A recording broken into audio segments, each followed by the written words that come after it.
Hello and welcome back to the top 100 maps of all time with me, BonBonB. I'm BonBonB, you're very, very welcome. And so today we've got a creator who you're not going to see again in the chart. They've only actually ever released 2 maps.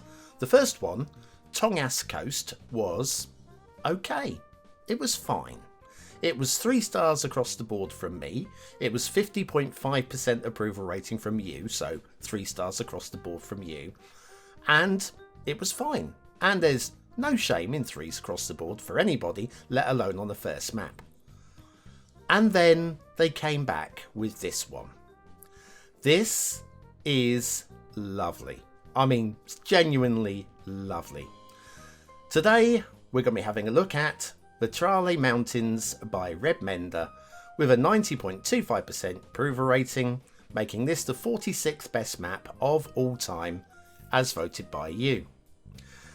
So, not too many things to subscribe to, just 10 items off of the workshop, including a custom-made Vetrale theme, not a theme mix, an actual theme made by Mender for this map. And it uses the Relight Average LUT, and there's a few trees, it's not too much. I mean, it's 8 items and the theme and the LUT, it's really quite light. It was released in June of 2020. It currently has 2,220 subscribers. 357 of those have marked it as a favourite. Has a 4-star rating on Steam from 80 people who have rated it. And I reviewed it in episode 982 of What's Map, where I gave it 5 stars for aesthetics, 4 for detail, and 5 for gameplay potential. So that's everything you're going to need to know. The question is, how are we going to review this? Well, the start square, I'm guessing, is here. Yep, the start square is there, more specifically off the inland rather than down to the coast. So if I'm going to get down to there, I think the most interesting route would be to, well, might even be to come in from this angle, but I think we'll come from the top. We'll drop down through the valley, through this first intersection, take a right at the second, into the start square. Then we'll have a little look at these probably national roads. We've got something going up into the mountains there. I don't remember that much about it. I just remember being blown away by it. And yeah, really unexpectedly blown away by it. When your creators made one map before and it was 3 stars. Literally the most generic 3-star that you're going to get right down the middles. And then they come along with this. Oh, by the way, did I say mass transit? Yes, it's a mass transit map. You will need mass transit for this one. So, like the drift between the between the highways here to allow us to go either side of these rocks, and more rocks there. There are a few trees growing through the rocks there, which is probably the reason. I'm not going back and watching the review again, but probably the reason why it got 4 stars rather than 5 stars for detailing, probably. There was somebody on Twitter, I'm sorry I've forgotten who you were, it's just literally come back to me, but somebody did share on Twitter an image of some trees growing up between rocks, and yes, you're quite right. There's another tree on the highway there. Again, this is an anarchy setting, so if you don't have tree anarchy, or if you don't have any anarchies even, if you're playing this vanilla rules, you won't be getting any of those. It's just a setting that I have so that we can see how many trees are actually hiding underneath the highways. Well, they shouldn't be anyway. But yes, they shared an image of a tree growing up, some trees going through some really tight cracks in some rocks. And I would say, yes, you're absolutely right. Those trees are growing out between some rocks. There's no argument with that. At Edge of the Sofa on Twitter, by the way, if you ever want to go and check, there will be you'll be able to see the post. But yes, tree growing up between rocks. I'd have a problem with that. There is a vanilla rock where you've got the two rocks that kind of split down the middle. We may even see one on this map. If we do, I'll point it out. But yeah, if you have something growing up between the cracks in rocks, absolutely. Growing out of the top of rocks like those trees were, again, you can get foliage growing in rocks. I don't have a problem with that. But the bigger the foliage, the more root space it's going to need. And those big old trees there was no way they were going to get a grip in those rocks. So that is, that's what I'm talking about. Oh, there was also a little bit of non-terrain conforming grasses. If I can get the camera down there. It's as low as I'm going to get. No, there we go. A little bit of non-terrain conforming grasses. Again, is it anything to sweat over? Not really. But again, probably the reason why it didn't get an all-star score. So just for some minor detailing issues there. And also, possibly, mind you, you could argue that this is deliberate. It's probably could do with smoothing out a little bit there. Again, we're looking at the negatives on the map, which is absolutely blindingly positive. Let's concentrate on the positives, shall we, Bonbon? Okay, right. So yes, that's the in terms of that Twitter post is the reason why. And again, really good looking intersection coming on down here, liking the way that it's actually worked into the terrain as well. Lovely. And good tree work as well around this intersection, along with that ridge along there too. Really does make this this come to life.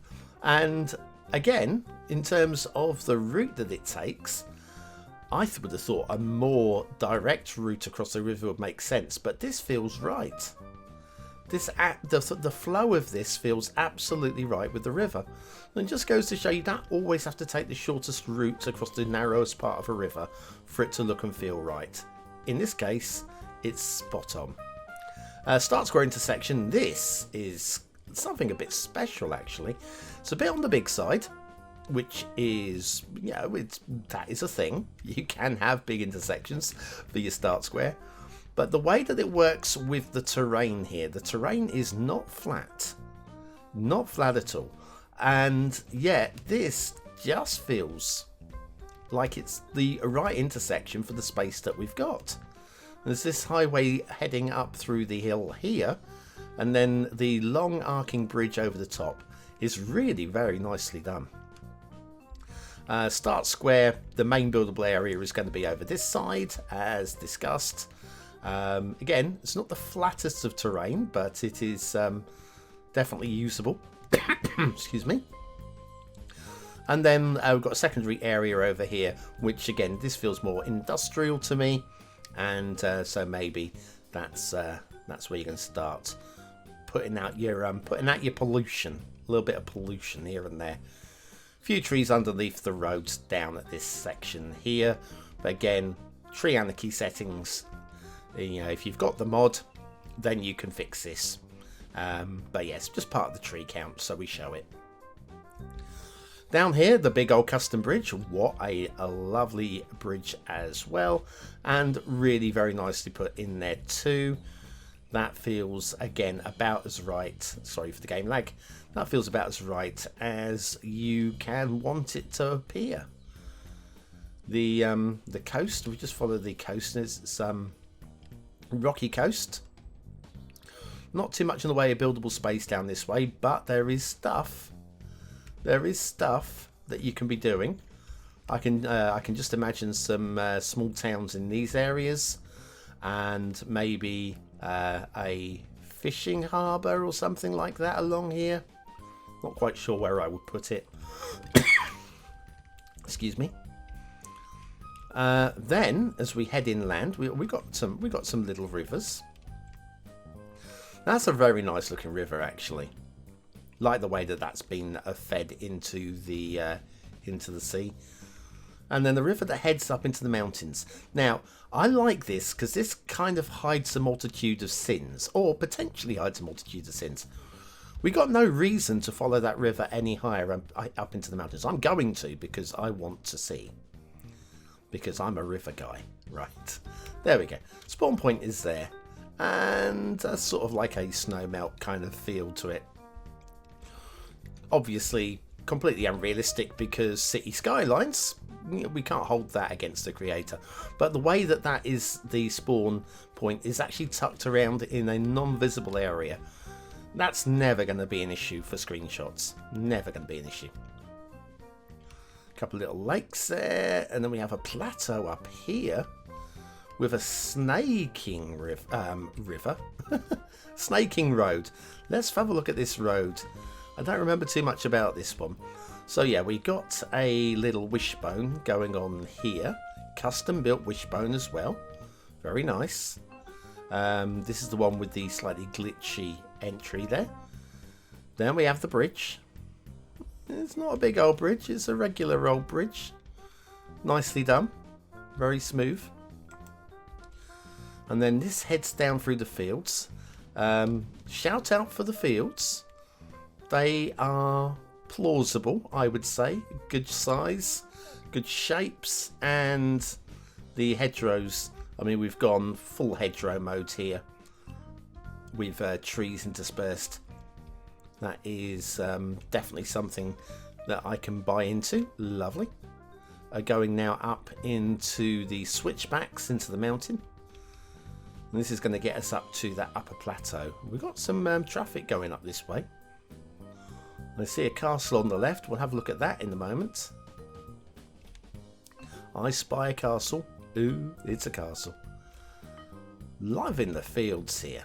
Loving the fields. This plateau. There's plateaus, isn't it? This is like a different world up here. It's really, alpine air. Alpine air in this area would be absolutely beautiful. Goes under the rail.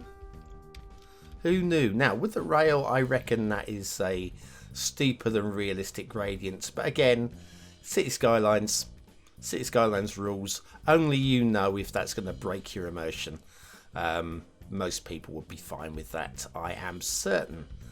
The highway finds a way up into the mountains and off to the edge of the map right there. Now, where was we? Castle. Ooh, it's a castle. Here it is.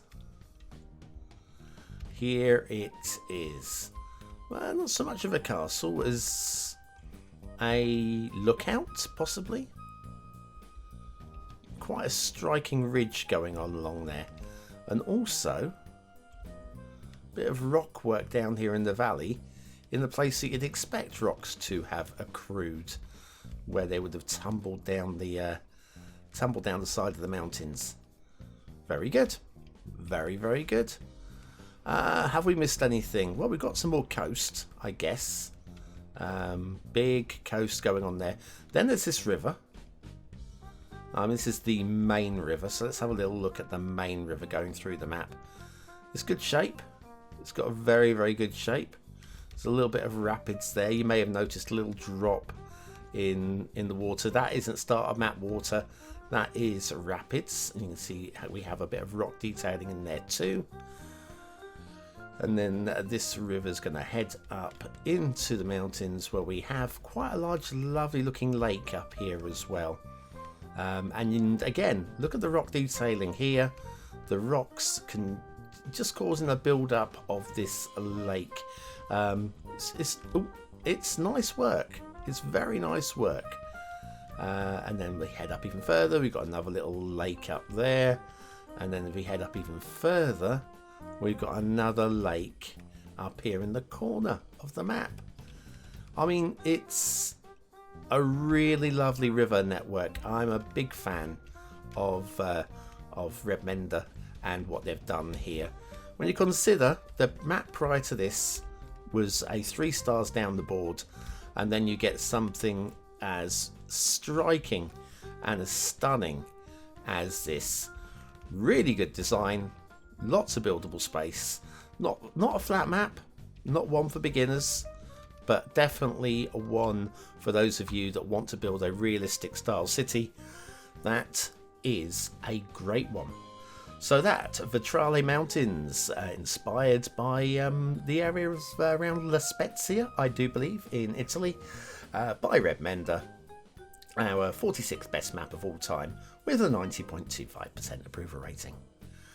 And that is that for the week. Now, anybody who's looking forward to City Skylines 2 o'clock tomorrow, unfortunately, due to, I won't go into details, but due to some technical issues, we won't be able to do one this week, but there doesn't seem to be any big news this week, so we can kind of get away with this one. We'll be back next week with Cities Skylines 2 o'clock, so make sure you've subscribed, hit notification bell, all that kind of stuff. And of course, more of the top 100 maps next week, Monday to Friday. I've been BonBonB, you have been very, very welcome, and I will see you again very, very soon. Thanks for watching.